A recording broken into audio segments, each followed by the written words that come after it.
Habari za kutisha zimeripotiwa kutoka eneo la Nyiragongo, Kivu Kaskazini, nchini Jamhuri ya Kidemokrasia ya Kongo. Kulingana na ripoti kutoka Radio Okapi, takriban vijana 50 walichukuliwa kwa nguvu kutoka majumbani mwao usiku wa kuamkia Jumatano, Aprili 23, iliyotajwa na mtumiaji kama usiku wa Jumanne, Aprili 22, ambayo inaendana na saa za ndani, na kupelekwa mahali kusikojulikana na watu wenye silaha. Tukio hili ambalo limeripotiwa na Radio Okapi mnamo Aprili 24, 2025 linaongeza hofu juu ya hali ya usalama katika eneo hilo ambalo limekuwa likikumbwa na machafuko yanayoendelea. Hakuna maelezo zaidi yaliyotolewa mara moja kuhusu utambulisho wa watu wenye silaha waliohusika na utekaji nyara huo au hatima ya vijana waliotekwa. Hali ya ukosefu wa usalama katika Kivu Kaskazini imekuwa chanzo cha wasiwasi mkubwa, huku makundi mbalimbali yenye silaha yakifanya kazi katika eneo hilo. Manaibu wa mkoa wa Maniema wazua wasiwasi kuhusu kuongezeka kwa ukosefu wa usalama mjini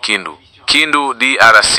Manaibu wa mkoa katika jimbo la Maniema wameelezea wasiwasi wao mkubwa kufuatia kile wanachokielezea kama kurudi tena kwa ukosefu wa usalama katika mji mkuu wa Kindu. Wakizungumza hivi karibuni, walitahadharisha kuwa hali ya usalama imekuwa ikidorora kwa miezi kadhaa sasa na kusababisha hofu miongoni mwa wakazi. Kwa mujibu wa manaibu hao, mji wa Kindu umekuwa ukishuhudia ongezeko la matukio ya wizi na ubakaji karibu kila usiku, na hivyo kukatiza amani na utulivu wa jamii. Hali hii imefanya iwe vigumu kwa wakazi kuishi maisha ya kawaida bila hofu. Hata hivyo, meya wa Kindu, Augustine Atibu Mulamba, amejibu wasiwasi huo kwa kusema kuwa hatua tayari zimechukuliwa kudhibiti hali hiyo. Assured the public that measures are in place to eradicate this phenomenon of insecurity. Kuzuka upya kwa ukosefu wa usalama mjini Kindu kunajiri huku maeneo mengi ya mashariki mwa Jamhuri ya Kidemokrasia ya Kongo yakiendelea kukumbwa na changamoto za kiusalama zinazotokana na makundi mbalimbali yenye silaha.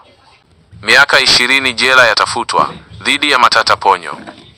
Katika kesi ya kashfa ya Bukanga Lonzo, Kinshasa, DRC, mwendesha mashtaka nchini Jamhuri ya Kidemokrasia ya Kongo ameomba hukumu ya kifungo cha miaka 20 jela dhidi ya aliyekuwa waziri mkuu Augustine Matata Ponyo na wenzake wanaoshtakiwa katika kesi inayohusu kashfa ya kifedha ya mradi wa kilimo wa Bukanga Lonzo. Ombi hilo lilitolewa mnamo Jumatano, Aprili 23, 2025, wakati wa kesi inayoendelea mbele ya mahakama ya kikatiba. Matata Ponyo na wengine wanashtakiwa kwa kuhusika katika ufujaji wa fedha zilizotengwa kwa ajili ya mradi huo wa kuendeleza kilimo, kiasi kinachokadiriwa kufikia dola milioni 115 za Marekani. Mbali na kifungo cha miaka 20 jela, mwendesha mashtaka pia ameomba adhabu zingine zikiwemo kupigwa marufuku kugombea au kushika nyadhifa za umma kwa miaka 10, kukamatwa mara moja na kufukuzwa nchini kwa raia wa kigeni anayehusika katika kesi hiyo baada ya kutumikia kifungo chake. Kesi hii inatokana na uchunguzi kuhusu usimamizi wa fedha za mradi wa Bukanga Lonzo ambao ulilenga kuongeza uzalishaji wa kilimo nchini DRC wakati wa utawala wa Rais Joseph Kabila, ambapo Matata Ponyo alikuwa waziri mkuu. Mahakama ya kikatiba imechukua suala hilo kwa ajili ya uamuzi na inatarajiwa kutoa hukumu yake mnamo Mei 14, 2025.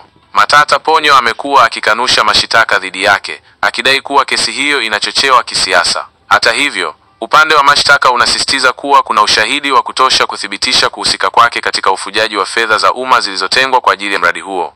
Vijiji vya Mikumbi, Miba na Kashebere vilitolewa hivi karibuni baada ya mapigano kati ya M23 na wazalendo. Kulingana na taarifa nilizopata, kulikuwa na mapigano makali katika eneo la Walikale mwezi Machi na Aprili 2025 kati ya M23 na wazalendo, na M23 waliweza kuteka mji wa Walikale kwa muda. Hata hivyo, kuna taarifa zinazopingana kuhusu hali ya sasa ya vijiji mbalimbali katika eneo hilo. Ili kupata taarifa sahihi zaidi kuhusu hali ya vijiji vya Mikumbi, Miba na Kashebere, ningependekeza uwasiliane na mashirika ya habari ya ndani au kimataifa yanayoangazia masuala ya Jamhuri ya Kidemokrasia ya Kongo.